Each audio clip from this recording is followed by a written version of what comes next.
नमस्कार अनि जजलपा नेपाल भाषा एकेडेमीका निमित्त अनक मिडियाको प्रस्तुति र कीर्तिपुर नगरपालिकाद्वारा निर्मित रेडियो शिक्षा कार्यक्रमबाट म हरिबहादुर थापा यहाँहरूलाई हार्दिक स्वागत अभिवादन गर्दछु। यस नगरपालिकाको वडा नम्बर 6 स्थित आदिनाथ माध्यमिक विद्यालयको म गणित शिक्षक। आज कक्षा 10 को अनिवार्य गणित विषय लिएर उपस्थित भएको छु। विद्यार्थी भाइ बहिनीहरू, कोरोना अर्थात् कोभिड-19 को त्रास जनमानसमा यथावत छ। अझ राजधानी काठमाडौँमा त हालैका दिनहरूमा फैलँदो क्रममा छ।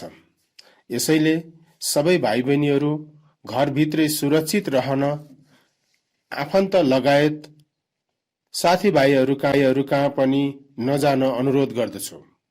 कतिपय अभिभावकहरूबाट केटाकेटीहरू समूहमा जम्मा भएर खेल्ने गरेको र यसबाट रोगको जोखिम घरभित्रसम्म प्रवेश गर्ने सम्भावना रहेको भनेर गुनासो आउने गरेकोले यसप्रति हाम्रो गम्भीर रूपमा ध्यानाकर्षण भएको छ। विद्यार्थी भाइ बहिनीहरू, अहिलेको समयमा आफ्नै साथी भए पनि एउटा साथीदेखि अर्को साथी सजग रहनुपर्ने अवस्था भएकोले खेल्नु स्वास्थ्यका निम्ति राम्रो भए पनि समूहमा खेल्नु जोखिमपूर्ण छ। त्यसैले त्यस्ता समूहहरूमा नखेल्न र बरु त्यसको सट्टामा घरमै इन्डोर गेमहरू खेल्ने, पढ्ने, लेख्ने, खाना बनाउन सिक्ने, सरसफाइमा समय दिने जस्ता क्रियाकलापहरू गरेर काममा रमाउन सिकौं भन्ने अनुरोध गर्न चाहन्छु। विद्यार्थी भाइ बहिनीहरू, हामीले अघिल्लो 2वटा कक्षाहरूमा चक्रीय ब्याजका विषयमा सिक्ने कुरा गर्यौं।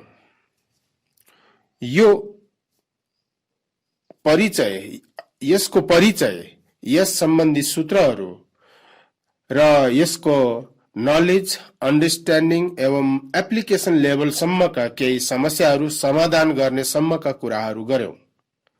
भाइ बहिनीहरू, यो युनिट पढिसकेपछि अब आउँदो युनिटमा रहेको जनसङ्ख्या वृद्धि, पपुलेसन ग्रोथ र मिश्र ह्रास, कम्पाउन्ड डिप्रिसिएसनका बारेमा पढ्न हामीलाई सजिलो पर्नेछ, किनकि 2वटा टपिकहरूको कन्सेप्ट्स र सूत्रहरू चक्रीय ब्याजसँग मिल्दोजुल्दो छ। आज हामी जनसङ्ख्या वृद्धिका बारेमा कुरा गर्नेछौँ। भाइ बहिनीहरू, हामीले हाम्रो दैनिक जीवनमा विभिन्न समयमा जनसङ्ख्या, ब्याक्टेरिया, भाइरस, बोट बिरुवा, पशु पन्छीको संख्यामा वृद्धि भइरहेको कुरा देखिरहेका छौं, सुनिरहेका छौं। यदि बाहिरी कुनै अवस्थाले असर नगरेमा यो एउटा निश्चित दरमा, निश्चित समयसम्म वृद्धि भइरहेको हुन्छ। भाइ बहिनीहरू, जनसङ्ख्या वृद्धि प्राय गरेर सजीवको हुन्छ। सजीवहरू कुनै निश्चित समयपछि आफै पुनः नयाँ सन्तान उत्पादन गर्न सक्ने क्षमतामा पुग्दछन् र त्यसपछि सन्तान वृद्धिको क्रम सुरु हुन्छ। यसलाई जनसङ्ख्या वृद्धि भनिन्छ। जनसङ्ख्या वृद्धि पनि 2 प्रकारको हुन्छ। कुनै ठाउँमा साधारण वृद्धि हुन सक्छ र कुनै ठाउँमा मिश्रित तरिकाले अर्थात् चक्रीय तरिकाले वृद्धि भइरहेको हुन सक्छ। र जहाँ चक्रीय तरिकाले जनसङ्ख्या वृद्धि हुन्छ, त्यस्ता जनसङ्ख्या वृद्धिका समस्याहरूलाई चक्रीय ब्याजका समस्याहरूसँग तुलना गरेर समाधान गर्न सकिन्छ। भाइ बहिनीहरू र विद्यार्थी भाइ बहिनीहरू, 1-2वटा उदाहरणको सहयोगमा यो विषयलाई प्रष्ट पार्ने कोसिस गरौँ है। मानौ तिम्रो बुबाले 30,000 रुपियाँ वार्षिक 2.5% चक्रीय ब्याज दरमा 3 वर्षका लागि एउटा बैंकमा जम्मा गर्नुभएछ अब 3 वर्षपछि बैंकबाट तिम्रो बुवाले जम्मा कति रकम पाउनुहुन्छ? यो त भयो हाम्रो प्रश्न। अब यसको समाधानका निमित्त प्रश्नमा दिएका कुराहरूलाई राम्ररी बुझेर त्यसका तथ्यहरूलाई नोट गरौँ। त भाइ बहिनीहरू, यहाँ तिम्रो बुवासँग 30,000 रुपियाँ छ भनिएको छ। यो चक्रिय ब्याजको भाषामा पी हो, त्यसैले पी इक्वल टु 30,000 रुपियाँ भयो। अर्थात् यो तिम्रो बुवासँग भएको प्रेजेन्ट भ्यालु अफ मनी हो। यो पैसा 3 वर्षसम्म बैंकमा राख्ने भनिएको छ, त्यसैले टाइम 3 वर्ष भयो। र यसरी राखेको पैसालाई बैंकले 2.5% को दरले ब्याज दिन्छ भनिएको छ। यसको अर्थ वार्षिक 2.5% को दरले तिम्रो बुबाको धन अथवा पैसा बढ्दै जान्छ भनेको। र हामीले यहाँ 3 वर्ष पछिको जम्मा रकम अर्थात् कम्पाउन्ड अमाउन्ट निकाल्नु पर्यो। र भाइ बहिनीहरू, हामीलाई थाहा छ कम्पाउन्ड अमाउन्टको formula P times 1 plus R/100 whole to the power T हो। र यो सूत्रमा हाम्रो प्रश्नमा भएका तथ्याङ्कहरू राखौं, प्रतिस्थापन गरौं। अर्थात् P को ठाउँमा 30,000 हुने भयो, R को ठाउँमा 2.5 आउने भयो र टाइमको भ्यालु 3 भयो। यसलाई अर्को स्टेपमा गएर हिसाब गर्दा बाहिरको 30,000 लाई जस्ताको त्यस्तै राखौं भाइ बहिनीहरू। ब्राकेट भित्रको 1 प्लसलाई पनि जस्ताको त्यस्तै राखेर 2.5/100 को भ्यालु क्याल्कुलेसन गरौं। यो 0.025 आउँछ। यसको होल पावर 3 भयो। अब अर्को स्टेपमा बाहिरको 30,000 लाई फेरि पनि त्यतिकै राखेर पहिला ब्राकेट भित्रको भ्यालुहरू जोड्ने काम गरौं। 1.025 हुन्छ, यसको पावर 3 हुन्छ। अब क्याल्कुलेटरको सहयोगमा 1.025 को पावर 3 हिसाब गरेर त्यसलाई 30,000 सँग मल्टिप्लाई गर्दियौं। यसको मान 32,307 आउँछ लगभग। भाइ बहिनीहरू, ठिक यसै गरी अझै एउटा समस्या लिउँ है। मानौ कीर्तिपुर नगरपालिकाको तिमी बस्ने वडामा अहिलेको जनसंख्या 30,000 छ। यो जनसंख्या वार्षिक 2.5% चक्रिय दरले नै वृद्धि भइरहेको छ भने 3 वर्षपछिको जनसंख्या कति होला अथवा कति पुग्ला?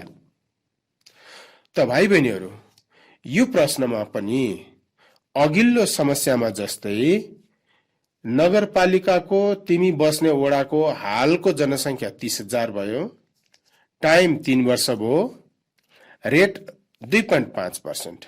यसो भन्नुको अर्थ त्यो वडाको जनसंख्या वार्षिक 2.5% का दरले बढिरहन्छ र हामीले 3 वर्षपछिको जनसंख्या निकाल्नु पर्ने।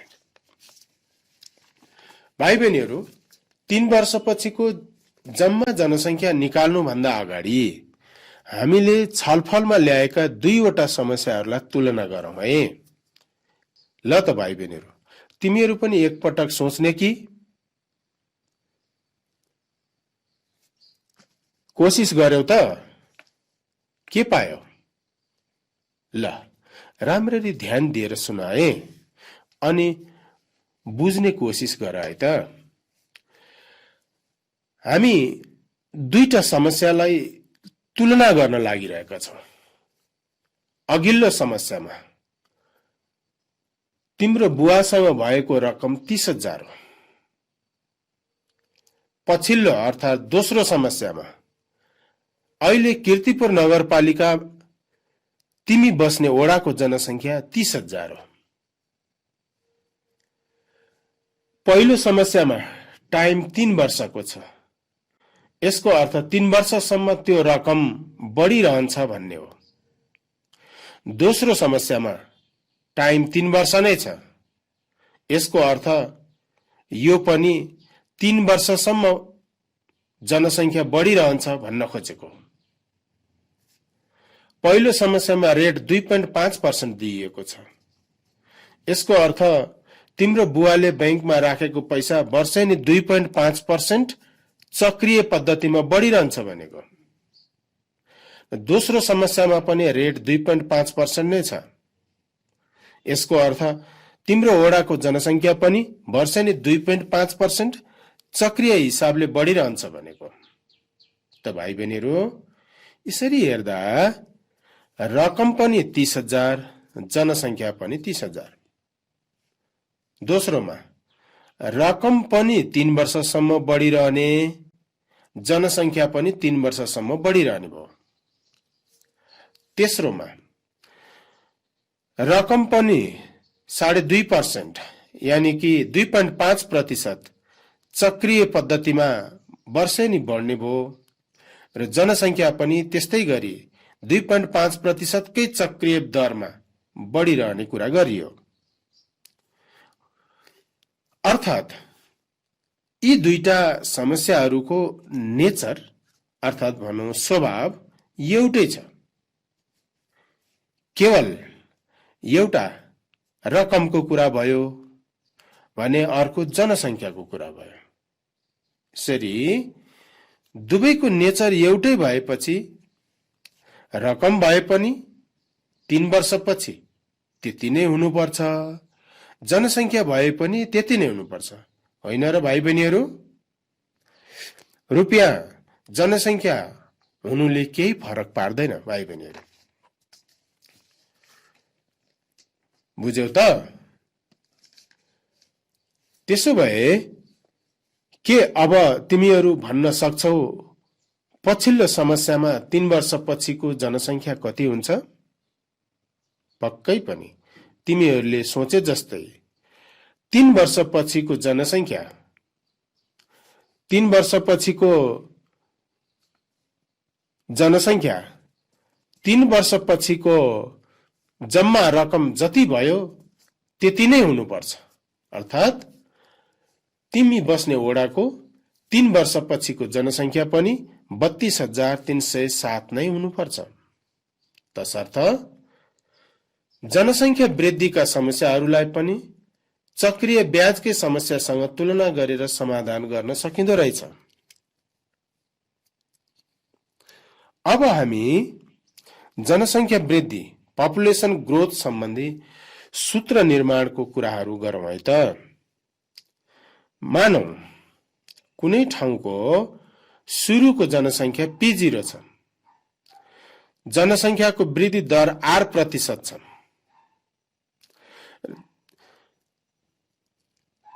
समय T वर्ष छ। अब T वर्षपछिको जनसङ्ख्या PT कति होला?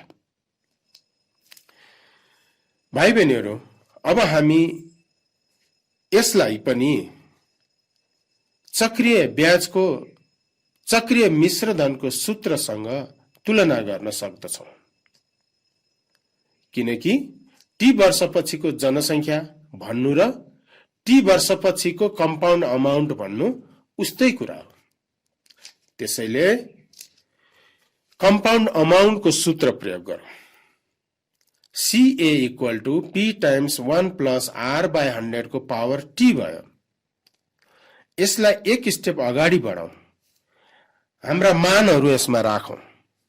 कम्पाउन्ड अमाउन्टको सट्टामा PT राख्न सक्छौँ भाइ बहिनीहरू। P को ठाउँमा P0, रेटको ठाउँमा रेट नै भयो, T को ठाउँमा टाइमको ठाउँमा T नै भयो। यसरी PT = P0 × 1 + R/100 को पावर T भन्ने जनसङ्ख्या गणना सम्बन्धी सूत्र निर्माण भयो भाइ बहिनीहरू। र यो सूत्रमा T वर्षभरिको लागि जनसङ्ख्याको वृद्धि एउटै रेटमा हुन्छ भन्ने कुरा बुझ्नु जरुरी छ। त्यसैगरी अब हामी दोस्रो सूत्र निर्माणतिर लागौँ। हामीले बढेको जनसंख्या मात्र हिसाब गर्नुपर्नेछ भने यसलाई चक्रीय ब्याजको सूत्रसँग तुलना गर्न सकिन्छ भाइ बहिनीहरू।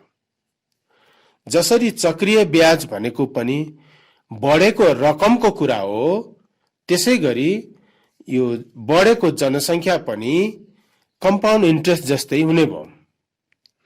त्यसैले कम्पाउन्ड इन्ट्रेस्टको सूत्र प्रयोग गर्दा p टाइम्स 1 प्लस r/100 को पावर t माइनस 1, अर्थात भाइ बहिनीहरू यसलाई कापीमा लेख्दा CI लेख्ने, इक्वल टु दिने, P लेख्ने, ठुलो ब्राकेट ओपन गर्ने, फेरि सानो ब्राकेट पनि ओपन गर्ने, सानो ब्राकेटको भित्र 1 प्लस लेखेर r/100 लेख्ने, सानो ब्राकेट क्लोज गरेर पावरमा t राख्ने, माइनस 1 लेखिकन ठुलो ब्राकेटले क्लोज गरिदिने। यसबाट अब हामी बढेको जनसंख्या निकाल्न सक्छौं। यसको निम्ति बढेको जनसंख्यालाई हामीले p मान्यौं भने CI को ठाउँमा हामी p लेख्न सक्छौं। p भनेको p0 भयो। रेट र टाइम जस्ताको त्यस्तै राख्दा p equal to p0 times 1 plus r/100 को पावर t माइनस 1 हुन्छ। यसरी भाइ बहिनीहरू यो बढेको जनसंख्या निकाल्ने सूत्र बन्यो। विद्यार्थी भाइ बहिनीहरू, सबै ठाउँमा सधैँभरि जनसंख्या बढी नै रहन्छ भन्ने हुँदैन। कहिलेकाहीँ कुनै ठाउँमा जनसंख्या घट्न पनि सक्दछ। जस्तै नेपालको पहाडी जिल्लाको कुरा गर्ने हो भने त्यहाँ जनसंख्या क्रमशः घटिरहेको तथ्य हामीसँग छ। त्यसैले हामी जनसंख्या ह्रास भइरहेको छ भने त्यस्तो अवस्थामा जनसंख्या हिसाब गर्ने तेस्रो सूत्र PT is equal to P0 times 1 minus r/100 को पावर t प्रयोग गर्न सक्छौं। अर्थात अघिकै सूत्रमा, पहिलो सूत्रमा प्लसको ठाउँमा माइनस राख्दा जनसंख्या घटेको अवस्थामा प्रयोग गर्ने सूत्र बन्दछ भाइ बहिनीहरू। फेरि भाइ बहिनीहरूलाई ध्यानाकर्षण गर्न चाहे, जनसंख्या वृद्धि भइरहेको छ भने PT equal to P0 times 1 plus r/100 को पावर t सूत्र प्रयोग गर्ने र जनसंख्या घटिरहेको छ भने PT equal to P0 times 1 minus r/100 को पावर t सूत्र प्रयोग गर्ने। अर्थात छोटकरीमा जनसंख्या बढेको भए प्लस, जनसंख्या घटेको भए माइनस प्रयोग गर्ने। सामान्यतया हाम्रा पाठ्य पुस्तकका समस्याहरू जनसंख्या वृद्धिसँग नै सम्बन्धित छन्। यसैगरी अब हामी चौथो सूत्र निर्माणतिर छलफल गर्नेछौं भाइ बहिनीहरू। त विद्यार्थी भाइ बहिनीहरू, जनसंख्याको वृद्धि एउटा निश्चित समयसम्म सधैँ एउटै दरमा हुन्छ भन्ने हुँदैन। फरक फरक दरमा, फरक फरक समयसम्म जनसंख्या वृद्धि हुन सक्छ। त्यसैले फरक फरक अवधिमा फरक फरक वृद्धि दर कायम भएको छ भने त्यस्तो अवस्थामा PT equal to P times 1 plus r1/100 को पावरमा t1 टाइम्स 1 प्लस r2/100 को पावर t2 सूत्र प्रयोग गरिदिने। यसले दुई फरक अवधिका लागि फरक दरमा जनसंख्या वृद्धि भएको छ भने जम्मा जनसंख्या पत्ता लगाउन सक्छ। त्यसैगरी तीनवटा फरक फरक अवधिमा फरक फरक दरमा जनसंख्या वृद्धि भइरहेको छ भने PT equal to P times 1 plus r1/100 को पावर t1 मल्टिप्लाई साइन राख्ने, 1 प्लस r2/100 को पावर t2 फेरि मल्टिप्लाई साइन राखेर 1 प्लस r3/100 को पावर t3 भन्ने सूत्र प्रयोग गर्न सकिन्छ। यसरी हामीले टी वर्षपछिको जनसङ्ख्या निकाल्ने, बढेको जनसङ्ख्या निकाल्ने र फरक फरक समयमा फरक फरक वृद्धि दर भएको अवस्थामा टी वर्षपछिको जनसङ्ख्या निकाल्ने, जनसङ्ख्या घटिरहेको अवस्थामा टी वर्षपछिको जनसङ्ख्या निकाल्ने जस्ता पक्षहरूमा हामीले छलफल गर्यौं। र भाइ बहिनीहरू, मलाई लाग्छ हामीले 4 वटा सूत्रहरू यो क्लासमा निर्माण गर्यौं। अब हामी यस सम्बन्धी केही समस्याहरूको बारेमा छलफल गरौं है। पहिलो समस्या, एउटा गाउँको जनसङ्ख्या 20,000 छ। यदि उक्त गाउँको वार्षिक जनसङ्ख्या वृद्धि दर 2% छ भने 2 वर्षपछिको जनसङ्ख्या कति होला? अब यो समस्यामा केन्द्रित गरौं हाम्रो कक्षालाई। त विद्यार्थी भाइ बहिनीहरू, यसमा गाउँको जनसङ्ख्या 20,000 छ भन्नुको अर्थ यो P0 भयो। P0 को भ्यालु 20,000, टाइम 2 वर्ष, रेट 2%। अब 2 वर्ष पछिको जनसङ्ख्या जसलाई हामी PT भन्छौं। भाइ बहिनीहरू, सुरुको जनसङ्ख्यालाई P0 र पछाडिको जनसङ्ख्यालाई PT संकेत प्रयोग गर्ने गरेका छौं हामीले। यसमा प्रयोग गर्ने सूत्र हाम्रो PT = P0 × 1 + R/100 को पावर T हुन्छ।